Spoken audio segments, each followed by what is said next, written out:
for 17 years, and they always come back. You know, as 20-year-olds or 25-year-olds or 30-year-olds, and they go right to you and they go, "Hi, do you remember me?" And they've got facial hair, and they're 8.5 feet tall. They don't look anything like they looked when they were 11 and 12 when I had them as teachers. And so I don't even have Alzheimer's yet, but on those days I certainly feel like I do, racking my brain, trying to figure out who is this, who is this, who is this, who is this. And so this is the reverse scenario. I'm pretty sure all of you were my teachers while I was in school. But I have grown up and have facial hair now.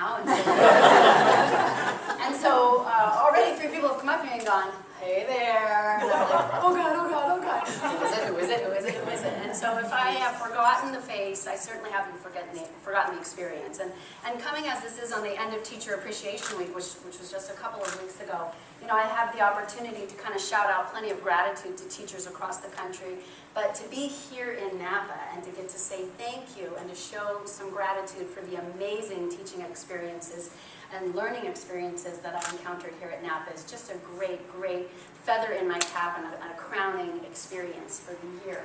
So I have had some of the best years of my life in school here in Napa schools. I had all of the best teachers and a couple of the worst teachers. They're not here.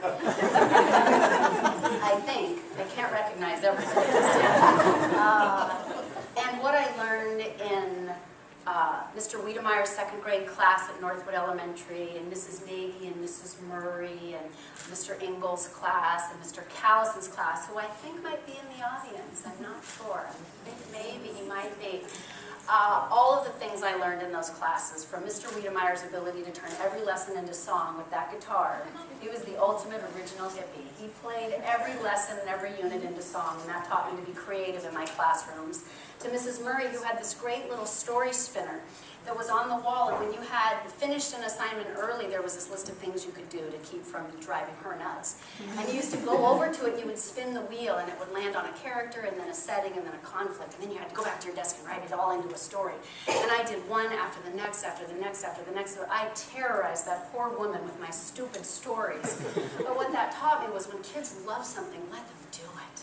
Let them do it a lot. Let them do it to their heart's content, because one day they'll grow up to be a good enough writer that they could write an application that earns them the National Teacher of the Year title. And from Mr. Ingalls, I remember making extension cords. He taught us about electricity and about connections, and we made these really cool cords that we then sold for money that we got to use at the carnival, and that was cool too.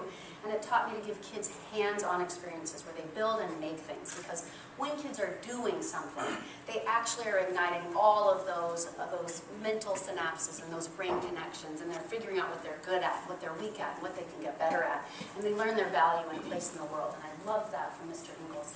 And for Mr. Callison, my absolute and utter favorite teacher on the planet, he had it going on. He had his classroom set up in this game of life where we all got to get jobs, and we had to live in neighborhoods that we had to buy into. It was like a New York co-op scenario. Like you had to pass board muster, you had to get invited into Magnolia Park or whatever the neighborhoods were called, and then you had to work, and we had little checkbooks, and we had activities that we could do, and I just absolutely loved that. And one day, because I wasn't exactly the best student, I think the best teachers are actually pretty cruddy students, like a C average student, a really good teacher terrorist. We absolutely torment our teachers, but those kids grow up to be terrific teachers, and I certainly was an average student. But what I loved about Mr. Callison's class was one day on the playground, a kid by the name of Adam Bronstein, and I hope this is not a defamatory situation here right now. If he sues me, I've got about 17 cents in my bank account, so good luck to you. Adam Bronstein said something really mean and nasty about me on the playground, and I came in complaining to Mr. Callison and bending his ear about he needed to do something about it, and he said, "Why don't you do something about it?" Which was usually what he said to every complaint the kid had. And I said, "Well, what can I do? What can I do?" And he said, "Well, you could sue him for defamation of character. We'll set our We will pick a jury of your peers, and you will argue your case against him, and you will try to win. But you have to prove with evidence that he has defamed you and your reputation." So I stood up, and I made a very passionate case about how I wasn't, I don't know, a big fat liar or whatever it was he called me on the playground. And I lost miserably. They voted totally with Adam, and I think I had to pay him $250 in remuneration in play money, which was agony, because like I said, I've always had about 17 cents in my bank account. And so I was flat, broke, and poor. But while I was arguing for myself, I had an out-of-body experience, which is weird for a 6th grader, because what, you're 11? You're just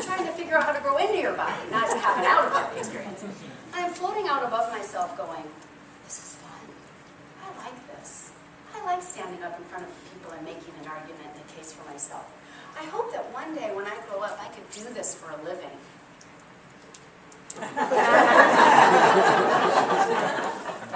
As an 11-year-old, a teacher in this room gave a kid an opportunity to figure out what she wanted to do with the whole rest of her life. I'm teary just thinking about it now, and I'm just so thankful to have the opportunity to say thank you. Thank you.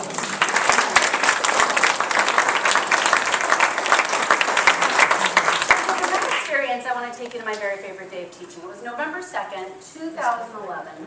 I had come in early to put a gorgeous graphic on my whiteboard. I have whiteboards. Nowadays, you all have smartboards, so the robots do all your gorgeous graphics for you. I don't have a smartboard just yet. I do, but I've been out traveling this year, so I haven't gotten a chance to work with it.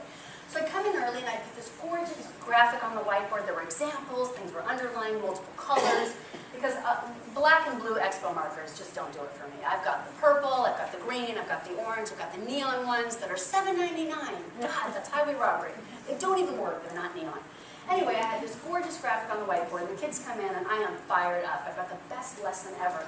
And so the bell rings and I begin teaching, and I'm striding across the front of my classroom with poise and purpose. I'm just on fire, and I'm just teaching my heart out, and I'm feeling really good about what's going on. And a hand goes up over here, and then another hand, and a hand goes up over there, and I'm like, yes, I got them. They're engaged. They are questioning. This is great. But because I'm a good student of teacher pedagogy, I don't take any questions right away. I know about wait time and about engagement. So I pause and I keep teaching. But now I'm teaching in the wild. I walk out amongst the students, and I'm moving with purpose and elegance, and I'm doing that proximity control thing. I'm standing next to the clutch of boys who are starting to wiggle and act up. And then I move expertly over to the girls who have pulled out their lip gloss and compacts and are about to beautify themselves. And another hand goes up and another hand goes up, and I just feel like the rock star that I am. Like no one has ever taught a class of kids better than you are teaching them at this very moment. And I'm having a Mick Jagger experience, and the crowd is like, and every hand is in the air. But because I am so taken with myself and so wrapped up in what is the world's sexiest lesson plan on reflexive pronouns, I have to take the question.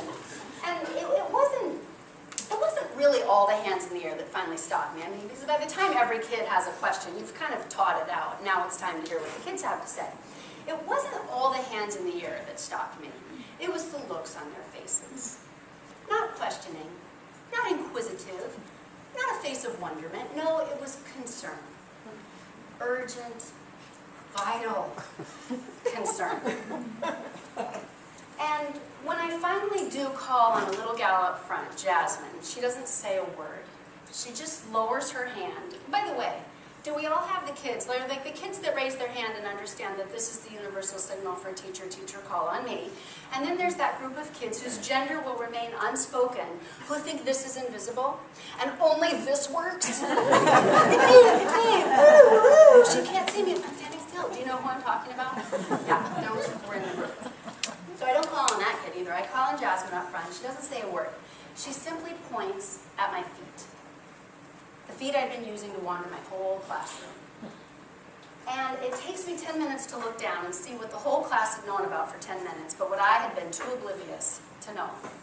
And it was that my slip had decided that November 2nd, 2011 was retirement day.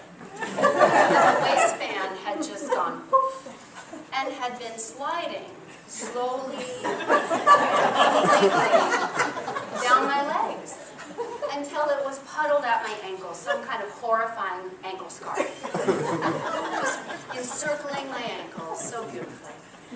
And I will spare you what magic needed to occur to remedy that situation. But suffice it to say that day is just seared into the minds of those 7th graders, particularly the boys, forever. And I do want to go on a tangent just for a minute to say, I mean, even just the moments where I was thinking about how to fix this felt like I was going to go to jail.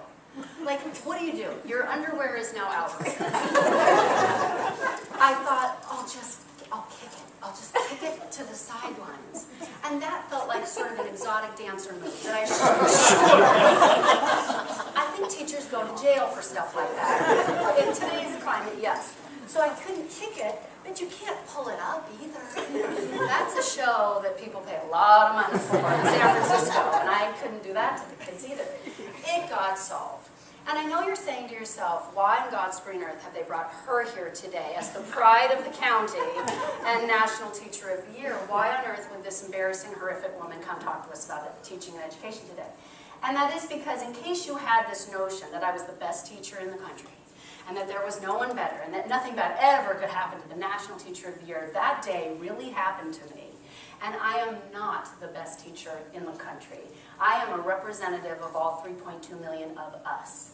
And it has been my joy and my honor to travel this country and tell our stories, including that one, which I have told all over this country, and embarrassed the heck out of myself everywhere I went. But the funny thing is how many people rush up to me afterwards and go, I have a slip story, I have a slip story. I never thought I'd be talking underwear with people across the country, but apparently it's a hot topic. And so I am not the best teacher in the country. I'm one of many. There are so many out there that do the work that I do, many of them in this room, and many do it better than I do. And I know this for a fact because I work with those teachers at Luther Burbank Middle School and at John Burroughs High School, where I started my teaching career. I have been in their classrooms. I have hung up ridiculously cute bulletin boards with them.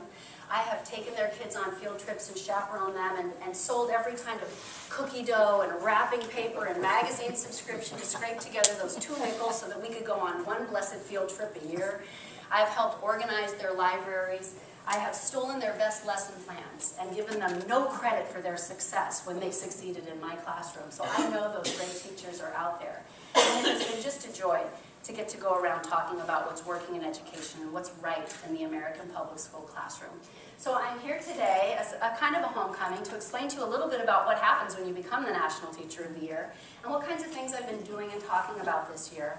And as Barbara explained very beautifully, it's a pretty daunting process becoming the National Teacher of the Year.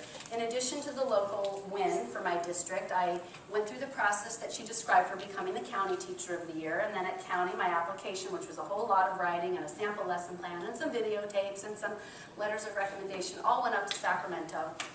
And then I got a call from Tom Torlickson's office, and I got it in a Target on a Friday night at 4:30, and I was really embarrassed because it looked like a single girl Saturday night checkout. I had 2 bottles of Chardonnay and 12 cans of cat food.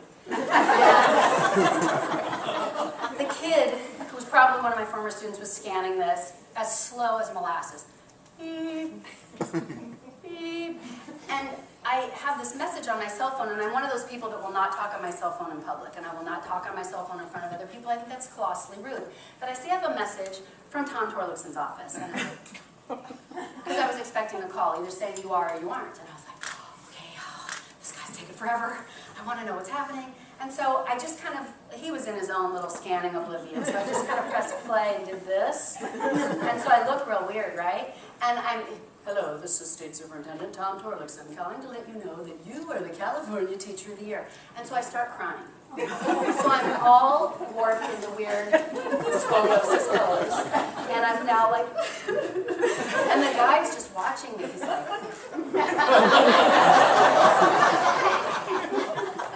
and he goes, do you want me to speed up? And I go, please speed up. And I swear he sped up like, not even. That's in a hurry. We're in trouble. I hope you're never being chased by a bear because you're a goner. So at that point, I flew to Sacramento and interviewed with Torlickson and his right-hand man and got asked some questions about education and really more about how to be a representative for teachers in the state and what was going right in education. And got the phone call that I had won the title of California Teacher of the Year. And every step of the way, I never believed these phone calls. These phone calls kept coming with ever better news. And it's not that I'm a doubter, it's just that I've never won anything in my life. So to all of a sudden be winning all these things.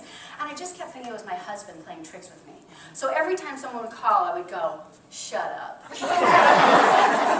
I teach 12-year-olds, it's kind of how we talk to each other. We're like, shut up. Dwayne, knock it off. And every time they'd go, who's Dwayne? That's how I knew it wasn't my husband. My husband's name is Dwayne, by the way, because now you're all going, who's Dwayne? So maybe that is a common sense. Anyway, so I went to California and interviewed, and the best part about that day was that when I was in Sacramento interviewing, my parents drove me up there, and they're retired teachers, so what a neat moment for them to be taking their youngest daughter up to Sacramento to interview for California Teacher of the Year. And at the end of the interview, they said, is there anything you want us to know about you that we don't already know or haven't asked? And I said, well, just wanted to let you know that today is just such a cherry on top of a great, great ice cream sundae, because my parents are retired school teachers who are circling this building right now in a minivan waiting for me to come out of this interview. And they're just bursting with pride and excitement over this moment for me. So if it doesn't go any further, the fact that I could share this moment at this point in our lives together is everything a girl ever needed. And they were like, why is he circling? I said, have you met my father? He will not pay for parking. We had to, at the grocery store, he'd slow down and we'd jump out. He's circling the hilarious parking. You learn to move fast. So at that point, that application that got me California's went into the pool of every state's Teacher of the Year application to be read in a committee of the selection committee in Washington, D.C., which is made up of 20 really big muckety-mucks in education, like Betsy Landers, the head of the National PTA, and various people at education agencies like the unions, AFT, NEA, ASC, D, A, B, C, D, I mean every alphabet soup group that you could imagine read my application. They narrowed it down to 4, and the 4 were Alabama, Florida, California, and the Department of Defense. And I didn't know that the Department of Defense was its own kind of education agency, and they have U.S. citizen teachers on Army and Navy and Air Force bases all across the globe. And the fact that I got to meet her in Washington, D.C., Angela Wilson, and then compete against her, which was, I mean, incredible. When you meet another incredible educator, all of us are like this. I know. So to meet 4 people, in addition to all of the state teachers of the year, was just incredible. And in Washington, they put us through what I can only call a teach-off, or like a teacher Olympiad. There were 5 events that I had to medal in if I was going to be the National Teacher of the Year. And at this point, it isn't so much about your teaching ability. You've been kind of vetted as a good teacher. Everybody's seen you teach. All the people along the way have given you, high marks and have moved you on. So at this point, it's about, can you be a spokesperson for education? Can you represent American public school teachers in a way that is happy and warm and positive and approachable and articulate and elegant and wonderful? Can you be that person? And so I had to give a keynote address in front of the selection committee on what I felt about education. And it was really about what great teachers do to change kids' lives, and I had tons of examples and funny stories, including that slip story that you just heard. I had to sit for a 2-hour interview with the selection committee, and they asked tough questions. I had to sit through a fake Today Show interview with a fake Matt Lauer, and he asked the Finland question, which I was ready for. And then there was a press conference in Washington, D.C. with real live actual media asking real live hard-hitting questions like, how do you feel about arts and education? I feel great about it. We need more of it. And had great answers for that. And then there was a nighttime networking dinner where you had to have dinner with the selection committee, and you had to be able to eat and talk and not have food in your teeth and not get drunk and not, So a few days after getting home from D.C., got the call that I had actually been selected the National Teacher of the Year, to which I said, shut up. No way. And it turned out to be true. So from there, the fairy tale began for me. It has been nearly exactly a year since I was named the National Teacher of the Year by the President in a White House ceremony, which my parents, husband and son, attended. And it's a little dark, but I think you can get the gist of it, that I had a really wonderful experience in the White House with the President, and that's the Secretary of Education, Arne Duncan. And knowing I was going off to the White House, I was talking to my students, 7th graders, a lot about this. And they were like, can you take us? Can we all go? We'll pay for the bus. Don't worry. We'll sell some wrapping paper. We all want to be there. We want to remember this forever. You're going to meet the President. Ah! They were losing their mind more than I was losing my mind. And I said, well, I wish you could come. I want you to come. I'm going to take a ton of pictures. And I want to remember this forever, and I'm going to bring back every detail with you. And I had just taught them, we've been in 7th grade, it's a big year on writing and literature. So we read a lot, we study what good authors do. I'm teaching them how to be good writers and how to find their voice, as kids and people on earth, and how to take in all their experiences and then put it into everything that they write, develop themselves. So we talk a lot about sensory experience as a way of building memory and creating a sense of place and space and injecting passion and vitality into their writing. And I tell them when they write, you know, if they could ever sort of capture the smell of a place, they'll remember it forever, because the olfactory sense is the strongest of all of them. And that more than any other, more than pictures, more than sounds, more than anything, that if you can smell a smell that reminds you of a place from long ago, it will come flooding back to you as if it were yesterday. And so as a subtle test to my students, a formative assessment, if you will, I say, kids, I want to remember this forever. I mean, I know I'll have the pictures, but I really, really want to capture that day. What could I do? What could I do? What could I do? And they're all like, I don't know, what could you do? One kid raises his hand. Pick me, it's a boy, so he's doing this. And I said, what, Jeremy? He goes, you have to smell the president. I said, yes, Jeremy, I do have to smell the president. And I'm going to. So I spent the next 3 months perfecting the art of inhaling without making any noise or moving my body in any weird ways. I took yoga, I took Pilates, I took yoga Lattes, which is a thing I didn't know. A lot of money, it cost a lot of money. There are outfits you had to buy. And I got it down to a science. So when we get to the White House, everybody's going through this receiving line, and it's in the blue room, not the Oval Office, the blue room, kind of a greeting room, just spectacularly beautiful. And I come around the corner, and the minute you see the president, you know, everybody had said, the minute you see him, you start to lose it. And I just read story after story after story of very famous, important people losing it in the presence of the president. Like, not even like, duh. And I was like, that's not happening to me. I'm not going to be that girl. So I'm going to keep it together, and smelling him will help. And so I turn the corner, and I see him, and I hear my mom swooning behind me, like she's meeting Paul McCartney for the first time. I'm just hoping she's keeping her underwear on. I'm sorry, I had to do that. And I do, my knees go a little weak, and oh my God, he's very tall, and he's so thin and slim and trim and handsome, and oh, it's the president, and keep it together, girl, keep it together, girl. So I get into the room, and he turns to me. They announce my name. A soldier has your name engraved on a card. It's just spectacular, and they announce my name, and the president turns to me and opens his arms wide, and he goes, it's you. And I did what you did when you met the president, and he said that. You turned around and looked to see who he was talking to. Is Joe Biden here? Yes, it is me. And so we pulled it into Hug Harbor, and it was my moment. It was my moment to catch a good whiff. And so I got right in there. He's very tall. He's like at least 6'4". I mean, and Arnie Duncan is like 6'7" or 8". These are giant redwoods, and I have a little azalea shrub in the middle. So it's very dark. I don't know if you can see that, but I get my head right in there, where his cheek and his neck and his shoulder, and we're hugging, and he's patting me on my back, and here I go. Nice deep breath. Deep, quiet, silent breath. And I'm waiting just to process all those chemicals and all the DNA and whatever else I'm getting in there. Nothing. Nothing. Literally nothing. No soap, no shampoo, no cologne, power. There was no smell of power, authority, congressional oversight, nothing. And I thought, oh my God, you did not think past plan A, which was inhale. I did not teach myself how to exhale without making any sound to go again, because I knew I was going to have to go a second time. And so while we're in there, real quickly, I just kind of let out the air in that blur, like, he thought probably I was having a stroke. And I go again. Nothing. Nothing. I'm so disappointed. And so I think, okay, third try. I'm sure if I just get in there real good. So now I'm rooting around in that area.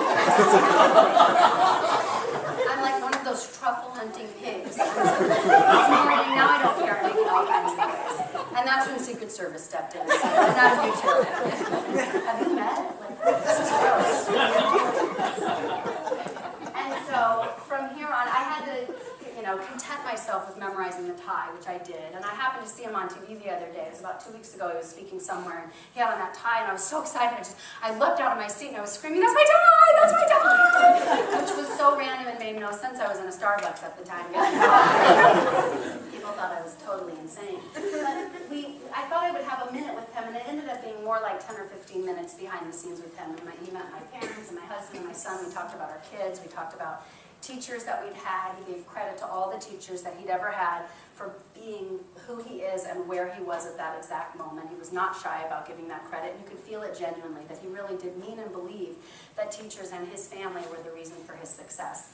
And somehow I gathered the cojones at that moment to say to this man who is our president, I said, well, I don't know if you got the memo, but I'm kind of a good teacher, so if you need help with your homework tonight, I'm in town. And the White House photographer, Pete Souza, who you can follow on Twitter, and it's really fun to follow, snapped that shot at that exact moment. Everybody's laughing, and he's thinking of the perfect comeback, which came seconds after this picture was taken. He said, I know exactly where you are. If they gave me the next photo was me going, you know where I live. And so we went on stage, and he presented me with my award, and as we moved out there, I think, is my mic dead? I don't know. No. Has it gone dead? Is it working? Okay. So we went out on stage, and it was time for him to give me the award, and this was serious business. I mean, I'd watched the prior year's ceremonies, very staid, very serious. I mean, this is business. Party's over. All the goofing around is over now. Now it's time to go out on stage, and this is going to be on television. It's going to be on C-SPAN, for God's sakes. It's going to be so boring. Golf on TV is more thrilling than what is about to happen on this stage. So just, you know, shoulders back, butt out, chin up, hands crossed. Don't wet your pants. Don't bring shame and dishonor on the family. Just make your family proud. And so I'm standing there minding my own business and trying to keep my nose clean, when he, the President of the United States, starts joking and teasing and making fun of me, and he goes completely off script. He does not read the nice words about me that he was supposed to read. He starts to make fun of me, and he even leaves the podium at one point and tries to fist bump me to make up for all the ribbing that he's done.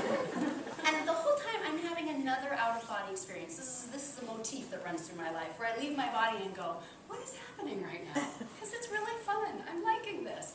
Because I left my body and went, okay, I thought I know how this was going to go, but it's going very different to how I thought it was going to go. He's being very fun and funny and light and lively, and I'm loving this, and I don't know if I can engage back with him, if we can do a little George and Gracie repartee. And somehow I gathered the courage and was kind of giving it back to him, and he comes at me with the dukes up, and I think, oh, fist bump, we're going to fist bump. I know how to fist bump. I fist bump with my 12-year-olds all the time when they walk into my class.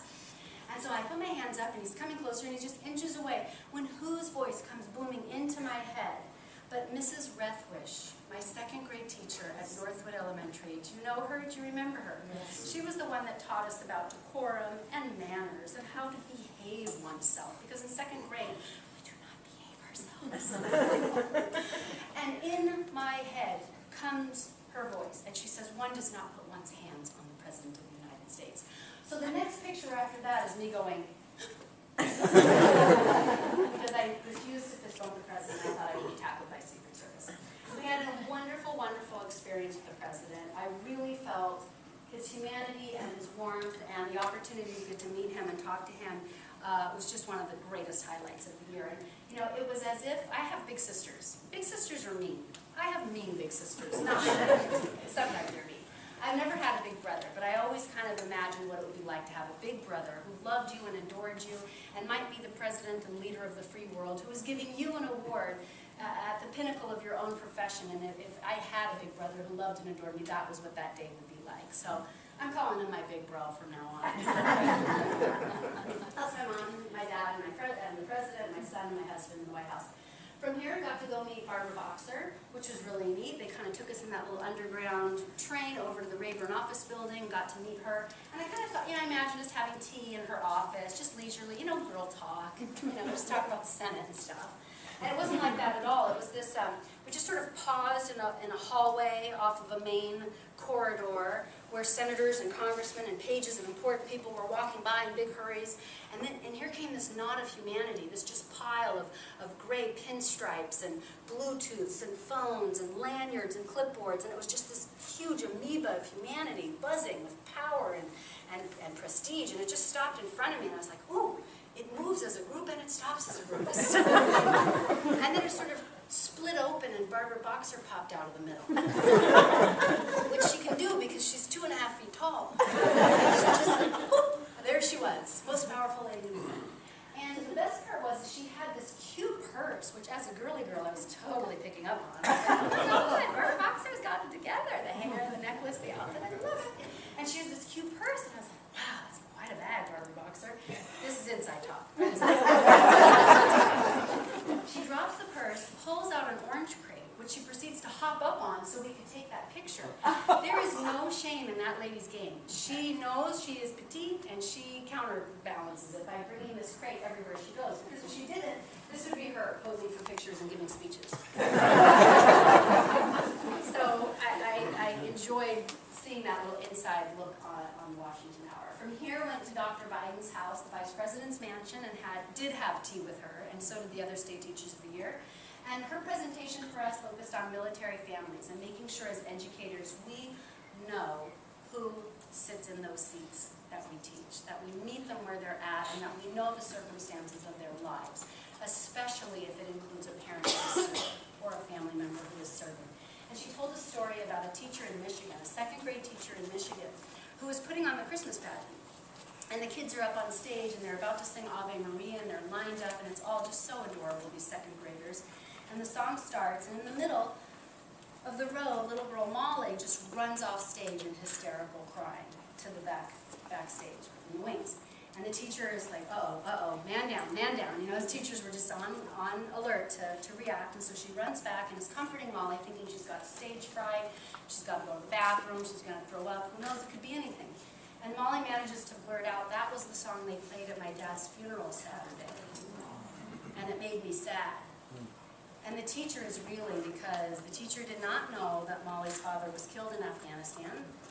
The teacher did not know the funeral was Saturday and did not know that this song was featured prominently there. And that teacher was wanting to kick herself, because that's what we do. We are very proud to be the kind of teacher that knows what our kids are going through and what they come to us with.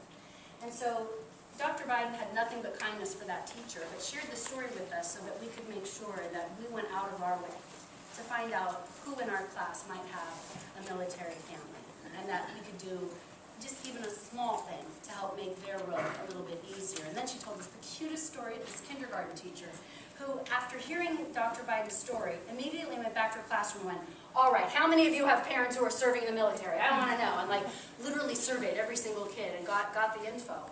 And then found out one of her little kids, Caitlin, did have a father serving, I don't remember where, but had the mother bring in or send in the squadron photo of all the guys on her dad's troop or squad.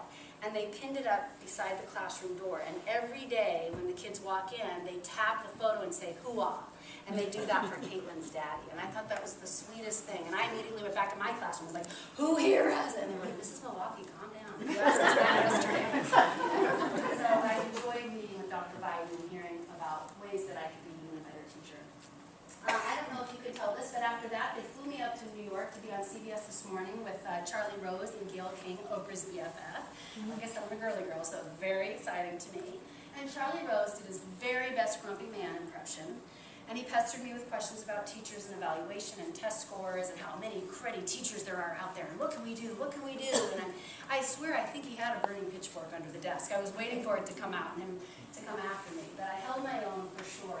And I think I did a really nice job of putting a pleasant, positive face on public education and answering his questions forthrightly, not whiny, not complaining, just very honest and positive. And I enjoyed that experience.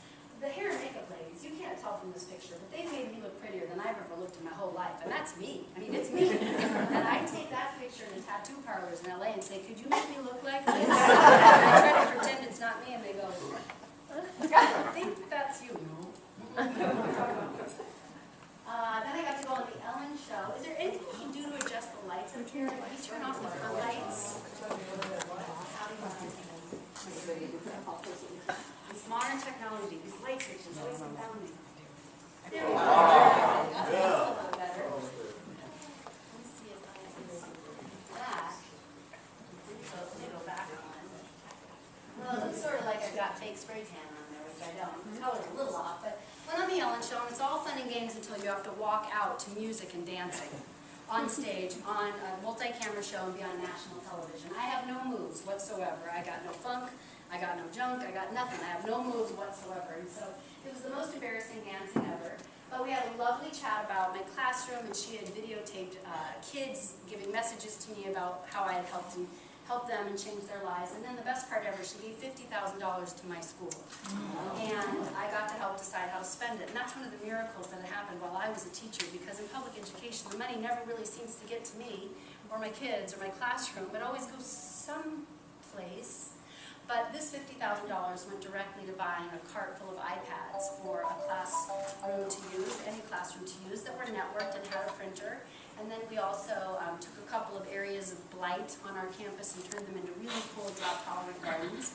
Then we rehabbed the bike rack area, which was overgrown with weeds, and the concrete was all cracked, and we beautified that and put some art up, and then bought some bikes for kids to check out, like library books, so that they could engage in more healthful activities to coming and going from school. And so it was wonderful to see that money. And the last thing we did with a big pile of it was sent some teachers to some professional development to learn how to implement new Common Core curriculum in their classrooms. So wow, did we do a lot with that money. And it went right to kids and right to teachers. What a breath of fresh air.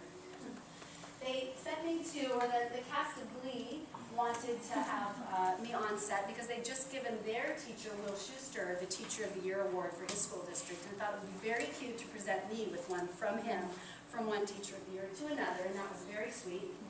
The best part about this day for me was, and I talk about this in other speeches that I give, is I taught a boy last year named Andy, and Andy is one of those kids, you teach 1,000, 2,000, 10,000 kids, and they all like you, but only a couple, literally 2 or 3 get you. Like they laugh at your jokes and understand them. They accept and tolerate your wacky way of dressing.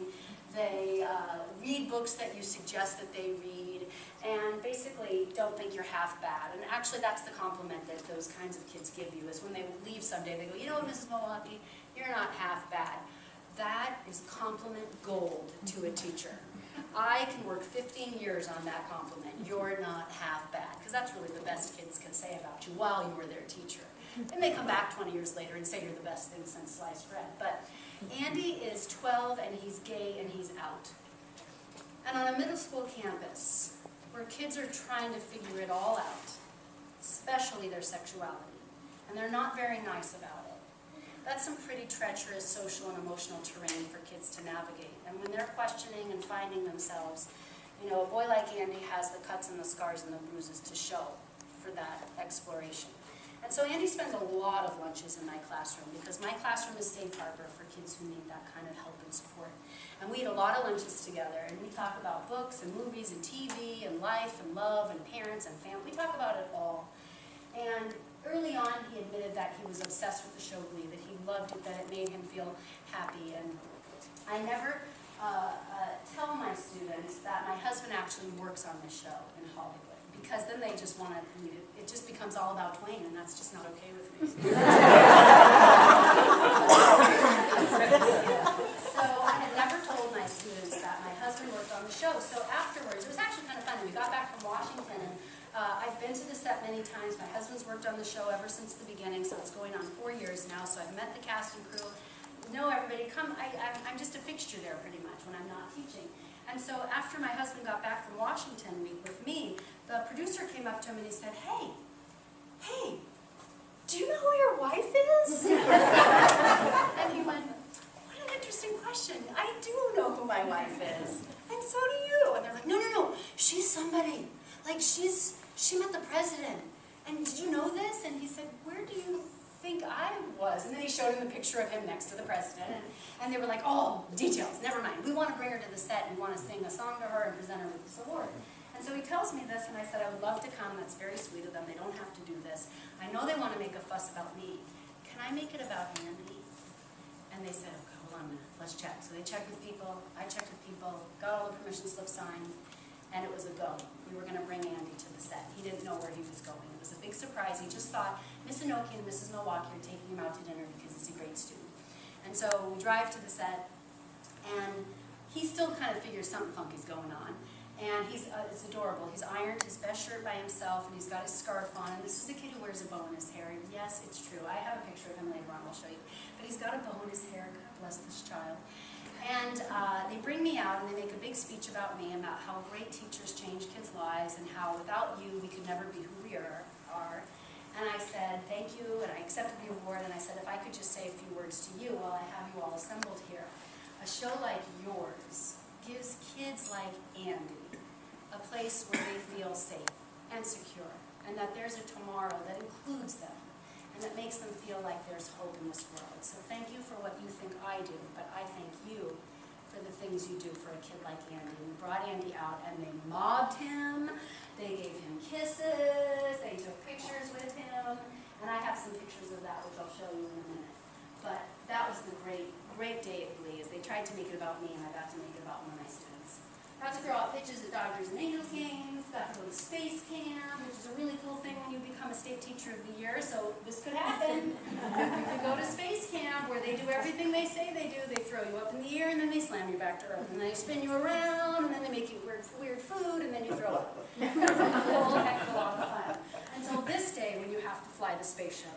It's not really bad. That's a picture that I took for my front lawn because the Endeavor was retired to the California Science Center in Los Angeles, and I happened to live in a canyon that's high enough that we got to see it fly right over our house as it came into the airport, and I took that picture from my front lawn. But one of the things we did at Space Camp was we got to simulate flying the space shuttle, and that's me piloting it right there on the left. And I'm not a gamer. I don't know how to play video games. I'm terrible at it. My little Pac-Man always gets eaten by the goblins. I'm terrible. I don't know what I'm doing. And so when it was time to fly the space shuttle, I crashed it twice in a swamp. And I was so distraught. I didn't understand it was a game. I thought I really had crashed the space shuttle. And I'm crying in the cockpit. And the guys on the other side are like, this is Milwaukee. It's a simulation. It's just a game. It's like, no, it's not a game. It's never a game. And then I was worried the president found out and knew that I had crashed. No, the president doesn't know, Mrs. Milwaukee. You're still the national teacher.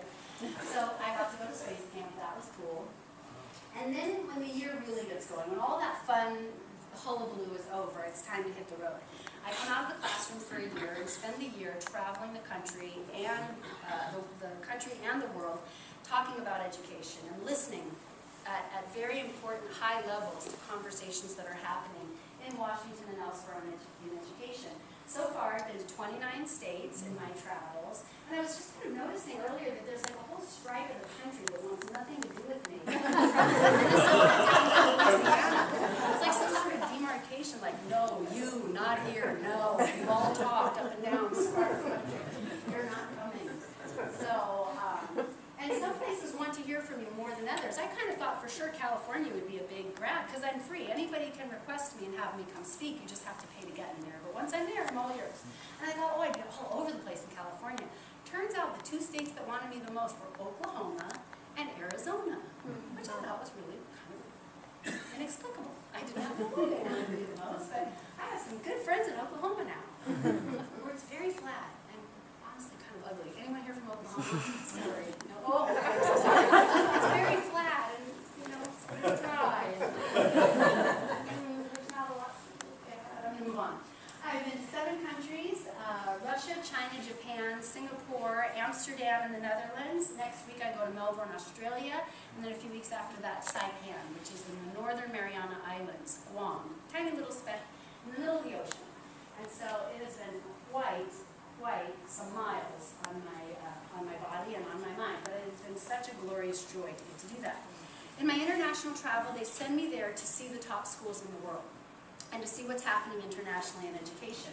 And the reason they do that is so that when the conversations in the U.S. center around those international rankings and where we are on the PISA and the TIMSS exams, I have some context with which I could talk about that or rebut that or explain that to either policymakers or decision makers or even my fellow teachers. And I found that the group that has the least amount of information is the most receptive to hearing about it is actual teachers, classroom teachers.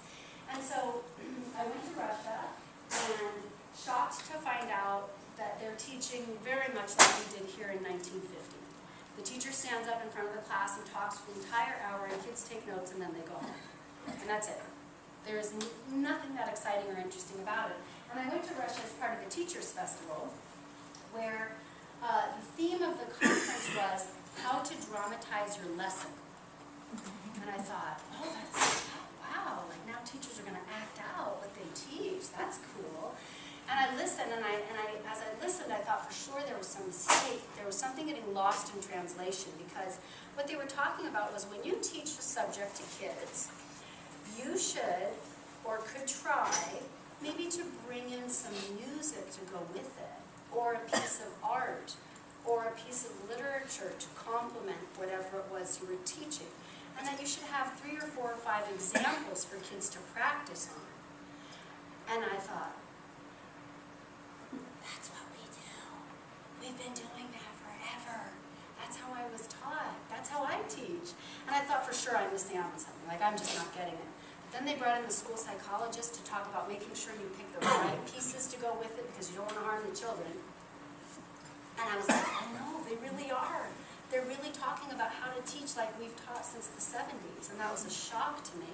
And then I was convinced that I was all wrong, and I was certainly not understanding it right, so then I got up and taught my workshop on creativity and critical thinking. And it really is about project-based learning. And so I'm teaching, and they're all eating it up, and I gave away every takeaway packet that I brought, and I had to make 50 more. And it was such a hit that Prof. Dad came and interviewed me afterwards. And we spent 30 minutes on his first question, which was like my opening act. It talked about, as a teacher, I helped get kids invested in my classroom by first making a bulletin board together, and it's called The Wall of Us. And every kid brings in something from home that matters and means something to them, and it goes on the wall so that it is their classroom. And the real reason for that is, number one, so they invest in my classroom because they feel it's a space that belongs to them.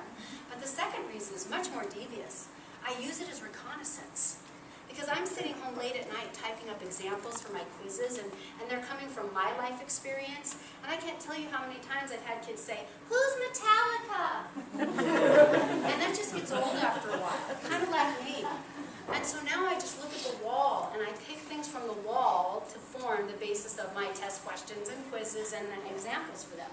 So 30 minutes with this Pravda reporter on how do the kids bring in the item from home? Is there a request form? Do their parents have to sign it? When do they hand it to you?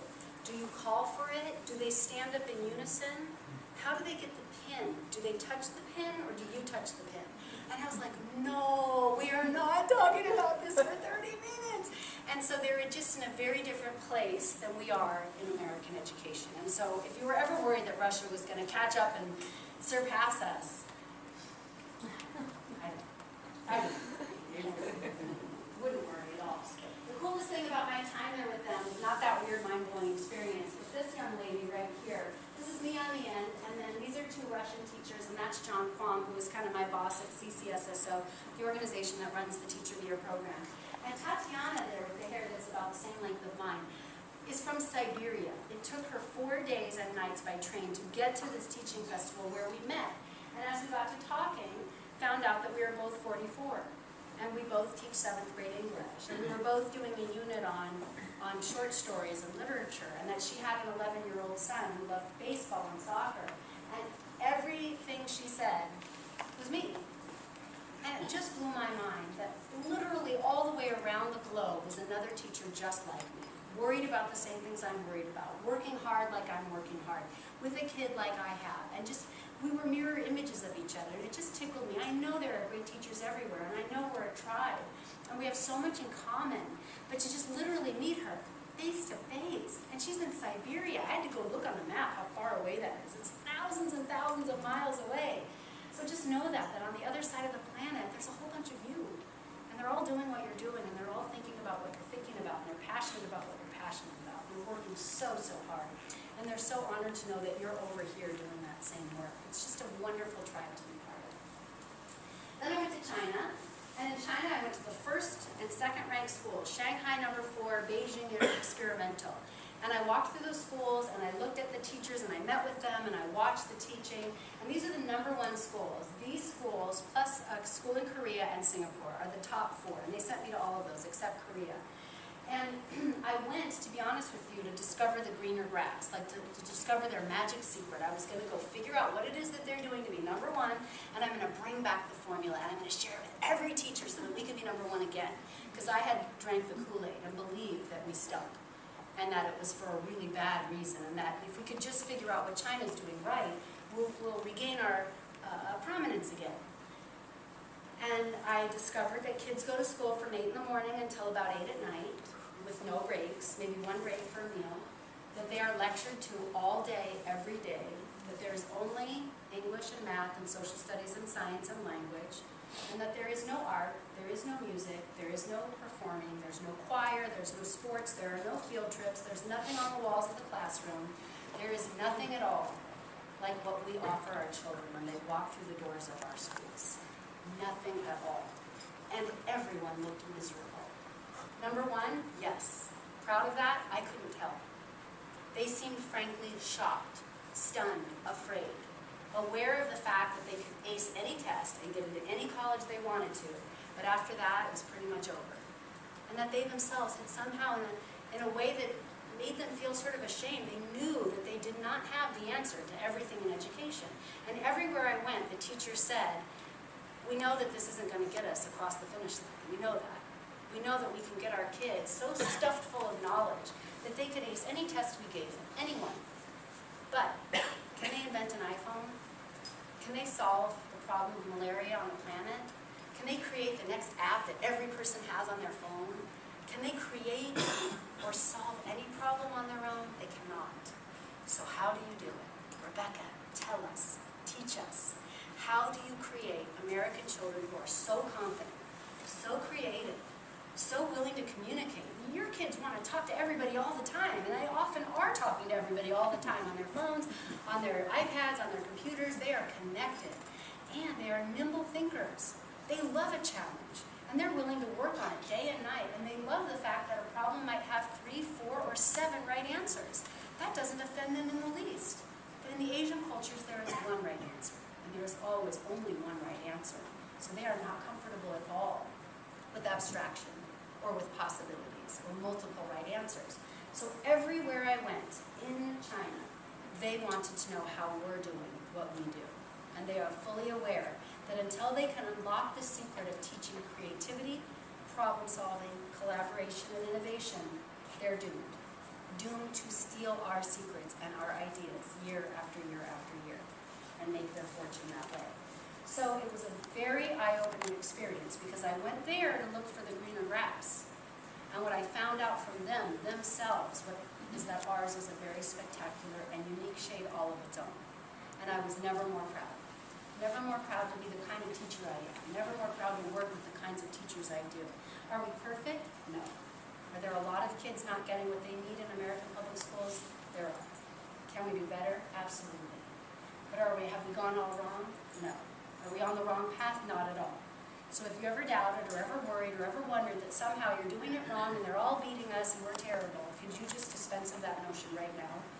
Because you are the pride and envy of every teacher I met in every other country I traveled to on this precious planet. So don't let anybody tell you otherwise ever again. Believe in yourself and have a lot of faith in what you're doing. It is the right way. And pretty soon, wave after wave of Chinese and Finnish and European teacher will be over in your classrooms watching you and studying you and taking pictures of what you're doing and taking it back home to replicate it like they did in the 60s and 70s. They'll be back again. They're already here. I've already had delegation after delegation come through my classroom, and my colleagues too. So it was incredible. Singapore is phenomenal. Singapore is one of those countries that if you took every right reform in education, every great idea that you knew would grow good kids and great teachers, they're doing it. They're the only place I went where I went, oh my God, I have to have this. From picking the best students out of high school and paying for them to become teachers, the very best. The very top 1% of all of their high school graduates get handpicked and sent through their teacher preparation programs free of charge. When they step on to a campus to teach, their base pay is $100,000. They are put into teacher teams, cohorts of anywhere from 10 to 15 to 40 teachers, led by a teacher leader, a teacher who has been voted by the staff as impeccable as an educator and the one they want to learn with. And instead of the U.S. teacher spending 1,100 clock hours in front of kids teaching, they spend 600. They spend 600 in the act of performing in front of kids and teaching. The other 400 are spending collaborative activities with their team of teachers. And they have very flexible scheduling. They have unpinned themselves from 8 to 3. And instead, they have teachers teaching 8 to 10, and then from 10 to 12, you go work with your team. And then at 1, you go back to the classroom and teach 2 more classes. And then for an hour after school, you meet and confab about what went right. You pick a goal for the year. They send you and pay for your training to get the training to do this thing, whether it's iPad learning, PLCs, small group instruction, something new in science or labs. They send you to Boston, to Denmark, to Sweden, to Africa to get this training, and they bring you back, and then you just work it. You work your heart out, you work together. And that teacher team leader is in your classroom almost every single day, guiding you. And they perform your frontline evaluations on a metric of 5 things. Test scores is one of it. Pedagogy and your performance in the classroom is the other. Student and parent survey feedback is another. Your own journal and portfolio of your experience, and then the principal observations. And after those 5 things are attended to, your teacher leader hands the recommendation to the principal and recommends that you get a grade of A, B, C, or D. And then the principal comes and observes you, sits down with you, talks with you about your year and what's in writing, and says, do you agree with it? Do you disagree? How do you feel about it? And then the principal makes the final ranking. And if you're an A teacher, you get base pay plus 30%. B teacher, base plus 20, C, base plus 10, and D, you're on probation. You have 1 year to get back to C. And in that 1 year, you get not only the attention of the cohort, which you have grown to love and you are a family now, but you get the attention of one other team leader who works with you just on your area of weakness. And that attention alone is usually enough to move everybody back into a C. Almost all of their teachers are A or B teachers. Very few are C or D. And none of them have an issue with it. None quibble. They understand that this is the lay of the land. And when you become a teacher in Singapore, you are expected to be great, and we spend money to grow you great, and then we expect you to be great for your whole career. I loved it. The other cool thing they do with kids is they do core academics in the morning and then co-curricular activities in the afternoon. So every Singaporean child takes 4 hours of really fun, cool classes in the afternoon, like scuba diving, or Chinese opera, or ambulance brigade, or origami, or the art society, or they write the newspaper. And parents love this, and teachers do too, because they absolutely find that the skills kids learn in these group and team activities, in activities that they love, absolutely